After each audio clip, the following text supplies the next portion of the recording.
वाद विवाद प्रतियोगिता का प्रारंभ करें। Good morning, respected director sir, principal sir, faculty members and all other fellow students. आप सभी को सादर प्रणाम और नमस्कार। मैं शिवराज सिंह आज आपको भारतीय संस्कृति की कसौटी में कसने जा रहा हूँ।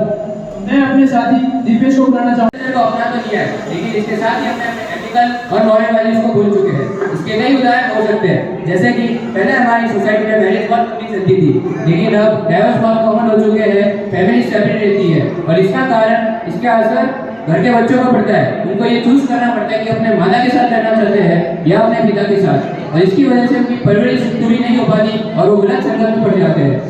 जी हाँ माननीय, आपका तर्क एक तरीके से सही है।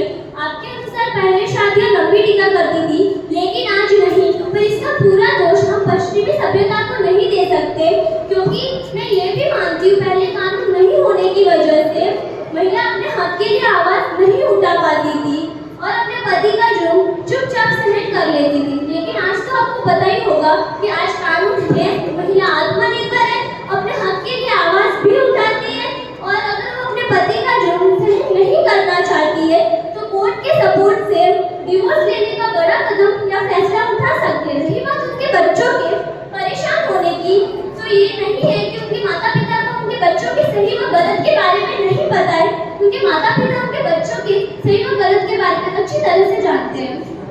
अगर बात संस्कृति की जाए तो हमारी भारतीय संस्कृति में पहले से 30 त्योहार मनाए जाते हैं। परिवार के सदस्य सारे एक दूसरे के साथ होते हैं और एकत्रित हुआ करते हैं। लेकिन वर्तमान में स्थिति कुछ ऐसी आ चुकी है, हमारी युवा पीढ़ी को ना तो 30 त्योहार के बारे में जानती है, ना ही वो उसका महत्व जानती है। और उन्होंने पश्चिमी संस्कृति को इतना अपना लिया है कि वह उन्होंने 30 त्योहार का नाम बदलकर पार्टी रखते हैं, जैसे दिवाली पार्टी, होली पार्टी। जैसा कि हम जानते हैं, हमारे देश के कई नागरिक विदेशों में भी रहते हैं, जिसकी वजह से उन्हें वही के वातावरण के अनुसार अपना खान पान रखना पड़ता है।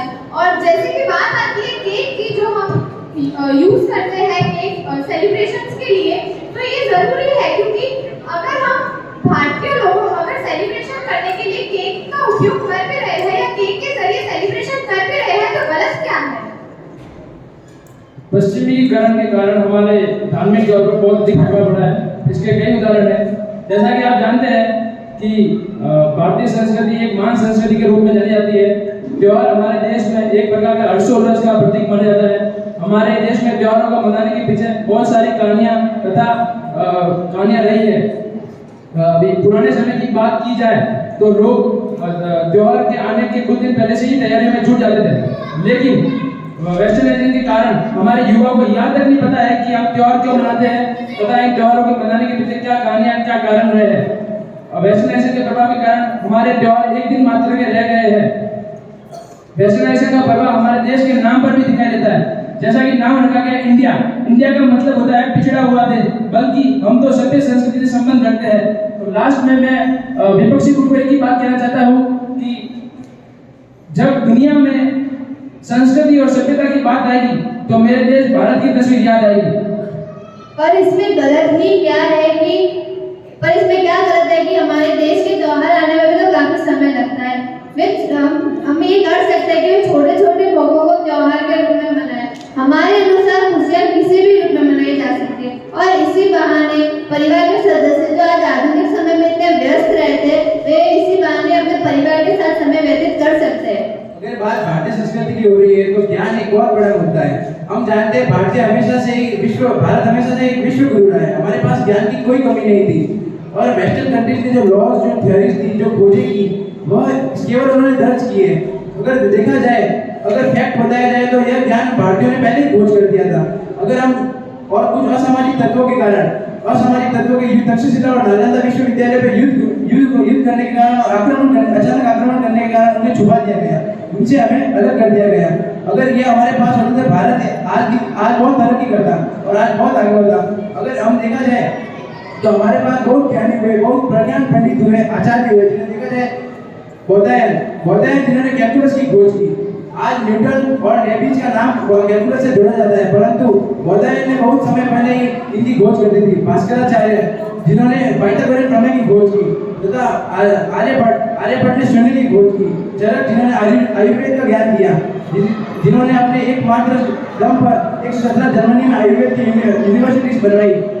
अगर देखा जाए तो भारतीय किसी में भी कम नहीं थे। सुश्रुत जिन्हें फादर ऑफ द सर्जरी कहा जाता है, जिन्होंने सर्वप्रथम आई सर्जरी की और भारत को सर्जरी में सबसे आगे पहुंचाया। और जिस नासा की आप बात करते हैं जो एक दिन और रात की घटनाओं के बारे में बताता है, मौसम के बारे में बताता है, हमारे भारत में किसान इतने श्रेष्ठ थे कि वो सूर्य की दशा को देखकर ही बता देते थे कि भारत में किस प्रकार दिन और रात का समय चल रहा है और पूरे देश में किस प्रकार समय चल रहा होगा। और बादलों को देख के बता देते थे कि किस कब वर्षा होने वाली है और कब वर्षा नहीं होने वाली होगी है। इस बारे में भारतीय पहले ही अनुमान लगा लेते थे। और आप बात करते हैं और हमने नासा से कई वर्ष पहले जंतर मंतर संयंत्र की स्थापना कर दी थी, जिसमें 19 संयंत्र थे जो दिन रात की घटनाओं का वर्णन करते थे। मैं आपको कुल मिलाकर यही बताना चाहता हूँ कि भारतीय के पास कोई ज्ञान की कमी नहीं थी। हमारे पास अर्थमेटिक, ज्योमेट्री, ट्रिग्नोमेट्री, कैलकुलस जैसे सर्जरी, आयुर्वेद, प्राणायाम, योगा, शून्य से लेकर अनंत तक का ज्ञान था। हमें किसी और ज्ञान की कभी आवश्यकता थी ही नहीं। भारत हमेशा से विश्व गुरु कहा जाता है। कुछ पंक्ति कहना चाहूंगा। मशहूर हुए वो लोग जो कभी काबिल ही ना थे, कि मशहूर हुए वो लोग जो कभी काबिल ही ना थे। और कमबख्त कामयाबी भी उन्हें ही मिली जो कभी दौड़ में शामिल ही ना थे।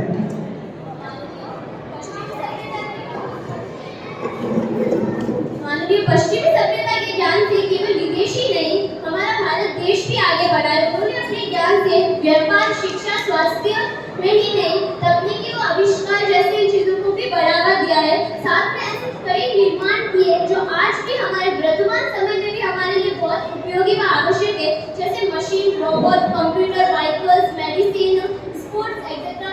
साइंस जैसे कई वस्तुओं का निर्माण किया है।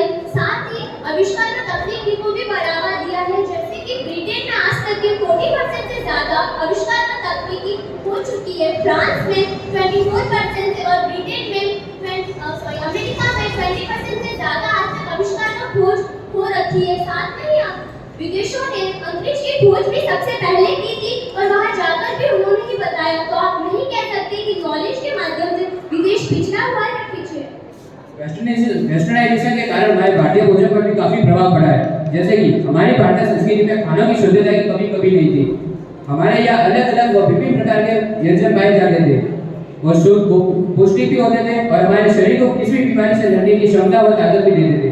लेकिन जब से हमने वेस्टर्नाइजेशन को अपनाया है, हम वो खाना खा रहे हैं जो हमारे शरीर को रोग में कर देता है। और यही भारतीय लोगों की बढ़ती बीमारी का एक मुख्य कारण है। बीमारी जैसे कि मधुमेह, हृदय रोग, मोटापा आदि।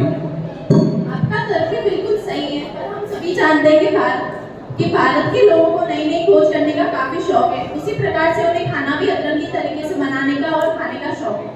जैसे कि मैगी इन्वेंट फॉरेन से हुई है, पर फेंटा मैगी, चॉकलेट मैगी और अभी तो मैं थम्स अप मैगी भी सुन रही हूँ। इसका आविष्कार भारत के लोगों ने ही किया। हम सब जानते हैं कि विदेशी लोगों का खान पान बहुत ज्यादा सिंपल है और कम मसालेदार है। रही बात कि उन्हें रेफ्रिजरेटर का खाना खाना पड़ रहा है, पर उनकी वो मजबूरी है कि उन्हें वो खाना खाना पड़ रहा है, क्योंकि एक तो वहाँ पे अनाज की कमी है, दूसरी बात वहाँ के क्लाइमेट की वजह से उन्हें प्रॉपर सीक्वेंस वाइज और सीजन वाइज उन्हें खाना नहीं मिल पा रहा है। और आप बोल रहे हैं कि भारत के लोगों को फास्ट फूड का चस्का लग गया, तो चस्का भारत के मसालों की वजह से लगा है, क्योंकि हम सभी जानते हैं कि भारत मसालों के लिए काफी प्रसिद्ध है। तो उसी तरह से उन्हें जैसे कि कश्मीर की लाल मिर्च वगैरह जैसे मसाले उन्होंने उस खाने में डाला है और उसी तरह से उस खाने को इतना चटपटा और मसालेदार बना दिया है कि उस खाने को लोग काफी चाव से खा रहे हैं। और सारे मसाले भी प्योर नहीं होते हैं, प्रॉपर हाइजीन मेंटेन करके भी नहीं बनाए जाते। बोलते हैं कि प्रॉपर हाइजीन मेंटेन करके हमने बनाए मसाले, पर ऐसा नहीं होता है। और अगर आप बीमार पड़ते हैं तो आप वेस्टर्न कल्चर के खाने का नाम लेते हैं कि हम वो खाना हम खा रहे हैं, इस वजह से हम बीमार पड़ रहे हैं। वेस्टर्न कल्चर या फिर वहाँ की कंट्रीज के लोगों ने आपको कोई वो फोर्स नहीं किया कि आप उनके खाने को अडॉप्ट कीजिए। वेस्टर्नाइजेशन के कारण हमारे पहनाव पर भी बहुत अधिक प्रभाव पड़ा है। इसके कई उदाहरण हैं। वैसे तो हमारे क्लोथ्स ये डिसाइड नहीं करते कि हमारा स्टेटस क्या है, पर वे ये जरूर बताते हैं कि हम रूल्स और सिस्टम को कितना फॉलो करते हैं। जैसे स्कूल जाने के लिए अलग से ड्रेस कोड होती है, ऑफिस जाने के लिए अलग से ड्रेस कोड होती है और मंदिर जाने के लिए भी। लेकिन लोग आजकल फैशन की आड़ में कूल दिखने के चक्कर में हमारी भारतीय संस्कृति को भूल रहे हैं। उसका मैं कई उदाहरण भी लिखा है। ये देखिए हमारे कलाकार जेंटलमैन फैशन की आड़ में कूल दिखने के चक्कर में हमारी भारतीय संस्कृति को भंग करते हुए। तो मैं यही कहना चाहता हूँ कि लोगों से यही कहना चाहता हूँ कि हमारी संस्कृति को अपनाएं, पर वैसे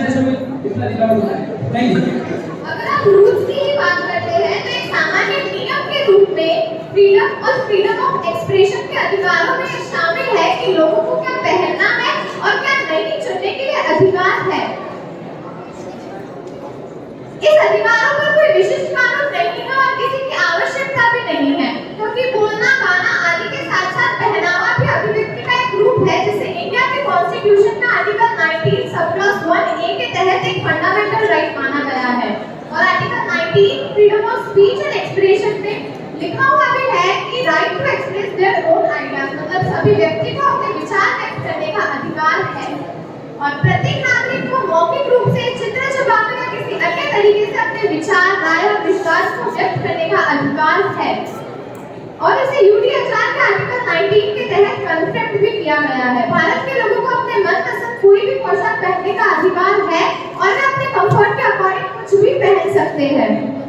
अगर मैं क्राइम रेट की बात करूं तो 2019 के वर्ल्ड क्राइम रेट में भारत 77 पोजीशन पर है, यूएसए 55 और यूके 65 पर है। अगर हम ऐसे ही वेस्टर्नाइजेशन को अपनाते रहे तो ये वक्त दूर नहीं है कि हमारा भारत इन दोनों देशों को पार करके एक असुरक्षित देश बन जाएगा।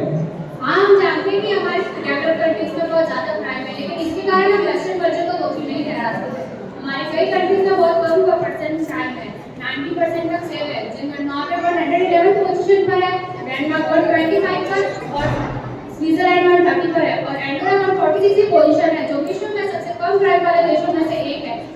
ज्यादातर वेस्टर्न वर्ल्ड में सेफ्टी रेट पर ही है। ये तो उनके अध्यापक और माता पिता की जिम्मेदारी है कि वे अपनी आने वाली जनरेशन को ध्यान रखें।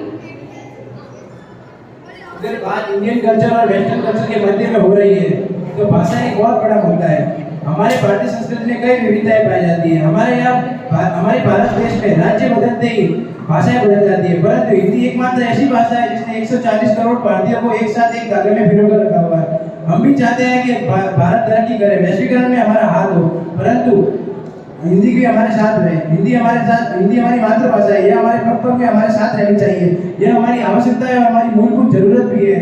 हम चाहते हैं वैश्वीकरण हो और हमने इंग्लिश को अपनाया भी है, परंतु हम चाहते हैं कि हिंदी को कोई भुलाया ना जाए। वैश्वीकरण में भारत का भी एक बहुत बड़ा हाथ है। भारत विश्व को अनाज तथा मसाले, दालें तथा हीरे जवाहरात देता है। वर्ष 2023 में भारत ने 29 अरब डॉलर के हीरे विदेश में निर्यात किए और जिसमें से अमेरिका ने केवल अमेरिका ने 21 अरब डॉलर के हीरे खरीदे। आप देखा जाए तो यह एक वेस्टर्न कंट्री है। हमने वेस्टर्न कंट्रीज का बहुत फायदा किया है और हम आगे भी वेस्टर्न कंट्रीज के साथ अपना फायदा, खुद के फायदे के लिए, उनके फायदे के लिए वैश्वीकरण करते रहेंगे, परंतु हम चाहते हैं कि वह भी हमारी हिंदी लैंग्वेज सीखे और हम उनकी इंग्लिश सीखे तो उन्हें भी हिंदी सीखनी जरूरी है। अगर आप देखा जाए तो हमारी संस्कृत भाषा से ही आपकी इंग्लिश का निर्माण हुआ है। वेदों में लिखा गया है कि संस्कृत सर्व भाषाओं की जननी है। और मैं कुछ कहना चाहता हूँ, हमारी संस्कृति और सभ्यता ही हमारी पहचान है, कि हमारी संस्कृति और सभ्यता ही हमारी पहचान है। संस्कृत से संस्कृति है और हिंदी से हिंदुस्तान है। पर देखा जाए तो वर्तमान समय में इंग्लिश लैंग्वेज का काफी महत्व है। यह हर किसी की आवश्यकता बन चुकी है। इंग्लिश बोलना या इंग्लिश के तहत कार्य करने में कोई बुराई नहीं है। यह हमारे शब्दों की कौशलता को अच्छा करती है। इंग्लिश हमारे व्यापार और विदेशों से बातचीत करने का भी काम है। अब हम उनके साथ हिंदी का तो उपयोग कर सकते नहीं। अगर हम बात करें वैश्वीकरण की, तो वैश्वीकरण के द्वारा कैसे हम अपने देश को विदेशों से जोड़ पाएंगे, कैसे हम अन्य देशों के साथ कम्युनिकेशन कर पाएंगे। इसके लिए जरूरी है कि हम हमारी ग्लोबल लैंग्वेज जैसी इंग्लिश का उपयोग करें। आज हम जानते हैं कि इंग्लिश हमारे दूरसंचार, समाचार पत्र, पुस्तक प्रकाशन में व्यापक रूप से उपयोग की जाने वाली भाषा है। जिस प्रकार से वेस्टर्न कल्चर ने न्यूक्लियर फैमिली का तरीका अपनाया वह एक प्रकार से सही तो है, क्योंकि जॉइंट फैमिली के कंपेयर में न्यूक्लियर फैमिली को ज्यादा फ्रीडम होती है। साथ ही उन्हें इस बात की भी चिंता नहीं रहती कि घर के अन्य लोग क्या सोचते हैं, क्या करते हैं। उन्हें उनके भविष्य की भी चिंता नहीं रहती। जॉइंट फैमिली में उन्हें सब कुछ सोचना पड़ता है और न्यूक्लियर फैमिली के लोग अपना कार्य भी शांतिपूर्वक से करते हैं और अपने घर के कम से कम लोगों के साथ अपना समय भी व्यतीत कर पाते हैं। जॉइंट फैमिली में वो अपना कार्य भी ध्यान से नहीं कर पाते और एक एक करके सबके साथ अपना समय भी व्यतीत नहीं कर पाते। जैसा कि आपने कहा कि पश्चिमी सभ्यता का एक तरीका जो कि एकल परिवार है, वह मेरी नजर में बिल्कुल सार्थक नहीं है। भारतीय संस्कृति का गुण संयुक्त परिवार। हम हड़प्पा संस्कृति से ही संयुक्त परिवार में ही रह जा रहे हैं। इसका मुख्य लाभ यह है कि मिलजुल कर सुरक्षित रहना। अगर परिवार एकल रूप में रहेगा तो उसे कोई भी नुकसान पहुंचा सकता है, लेकिन अगर परिवार संयुक्त रूप से रहेगा तो उसे कोई भी नुकसान नहीं पहुंच सकता है। संयुक्त परिवार में सभी परिवार जो भी कमाते थे वह उनके परिवार के लिए कमाते थे तथा वह तेरा मेरा नहीं करते थे। अगर परिवार का कोई सदस्य नहीं भी कमाता है तो उसके बीवी बच्चों को परिवार के अन्य सदस्य चलाया करते थे। संयुक्त परिवार में बच्चों को स्वतंत्रता तथा अच्छी परवरिश मिलती है। दादा दादी का लाड प्यार, अन्य सदस्यों का स्नेह और प्यार। लेकिन एकल परिवार में वह बंधन में रहते हैं और अपने लाड प्यार से वंचित रहते हैं। तो मैं एक ही बात कहना चाहूंगा विपक्षी गुट को, अनेकता में एकता ही हमारी शान है। अनेकता में एकता ही हमारी शान है, इसलिए तो हमारी भारतीय संस्कृति महान है।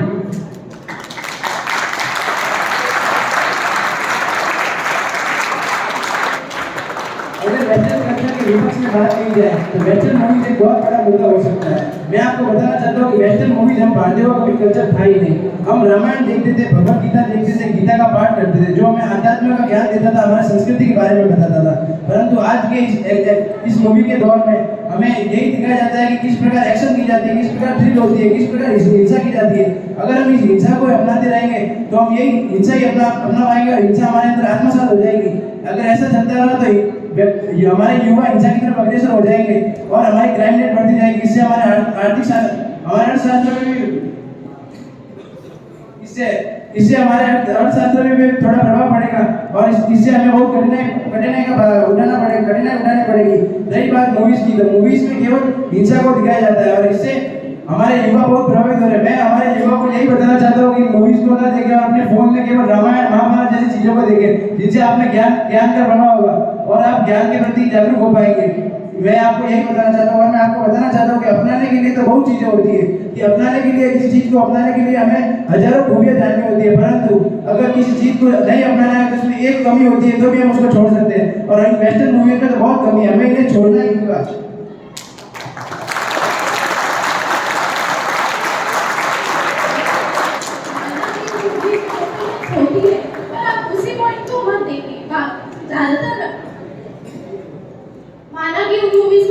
होती है पर आप उसी पॉइंट को ही क्यों देख रहे हैं? ज्यादातर वेस्टर्न मूवीज 19th और 20th सेंचुरी की कहानियों से रिलेटेड है और उनसे हमें काफी कुछ सीखने को भी मिल रहा है, जैसे जीवन में आने वाली कठिनाइयों से कैसे लड़ना है और उनसे जीतने की प्रेरणा भी देती है। कुछ मूवीज तो हमें जोश देने वाली होती है और कुछ हमें नैतिकता भी प्रदान करती है, कुछ हमें अवेयरनेस के बारे में बताती है, तो कुछ हमें ये बताती है कि सिचुएशन से बाहर कैसे निकलना है। ज्यादातर वेस्टर्न मूवीज एडवांस टेक्नोलॉजी से बनी हुई है और शिक्षा के महत्व को भी बताती है। तो आप एक पॉइंट को लेकर नहीं बोल सकते कि उनमें सिर्फ वायलेंस वगैरह ही वो लोग बताते हैं। अंत में मैं अपने दल की तरफ से बस इतना कहना चाहती हूँ कि वेस्टर्न कल्चर हमेशा से ही विकास चाहता है और इससे भारत विकसित भी हुआ है और ये अपने हाथ में कि इसके नकारात्मक या सकारात्मक पॉइंट्स हमें यूज करने हैं, ये हमारे हाथ में कि हमें उसे किस लिमिट तक यूज करना है। जैसे कि हर एक सिक्के के दो पहलू होते हैं, उसी तरह वेस्टर्न कल्चर के भी हैं। एक उदाहरण के तौर पर आप सभी को समझाना चाहती हूँ कि एक फोन को समय समय पर अपडेट की जरूरत होती है, उसी प्रकार का अपडेट वेस्टर्न कल्चर ला रहा है। अब मैं अनुपमा राजपूत अपनी वाणी को विराम देते हुए विपक्षी पक्ष से अनुरोध करूंगी कि वो भी कुछ करें। हाँ, हम जानते हैं कि वेस्टर्न कल्चर विकास चाहता है, भारतीय संस्कृति भी विकास ही चाहती है, हमेशा से विकास ही चाहेगी। और आपने महोदय ने जैसा बताया कि फोन हमेशा अपडेट चाहता है, भारतीय संस्कृति अपडेट कर रही है, परंतु बिना भारतीय संस्कृति को बिना भूले भारतीय संस्कृति अपडेट करेगी और करती रहेगी। और मैं आपको बताना चाहता हूँ कि कुछ बात ऐसी है कि वर्चस्व मिटता नहीं हमारा, सदियों रहा है दुश्मनी दौर जमाना हमारा। इस वाद विवाद प्रतियोगिता में मैं आप सबको यही बताना चाहता हूँ कि वेस्टर्न कल्चर और इंडियन कल्चर की सभी अच्छी बातों को हमको आत्मसात करना है और अपने जहन में उतारना है और अपने दैनिक जीवन में लाना है। वेस्टर्न कल्चर की अच्छी बातों को फॉलो कीजिए, ऐसी बात नहीं है कि हमें उसे छोड़ना है, उसे भी अपनाना है, परंतु भारतीय संस्कृति को कभी नहीं भूलना है। भारतीय संस्कृति को आप अपनाइए, अपने अंदर आत्मसात कीजिए। और अंत में मैं आपको यही कहना चाहता हूँ कि जब तक संस्कृति है जब तक आस है, बिना संस्कृति मानवता का विनाश है। इसी के साथ मैं अक्षराज सिंह अपनी वाणी को विराम देते हुए इस वाद विवाद प्रतियोगिता के समापन की घोषणा करता हूँ। जय हिंद, जय भारत।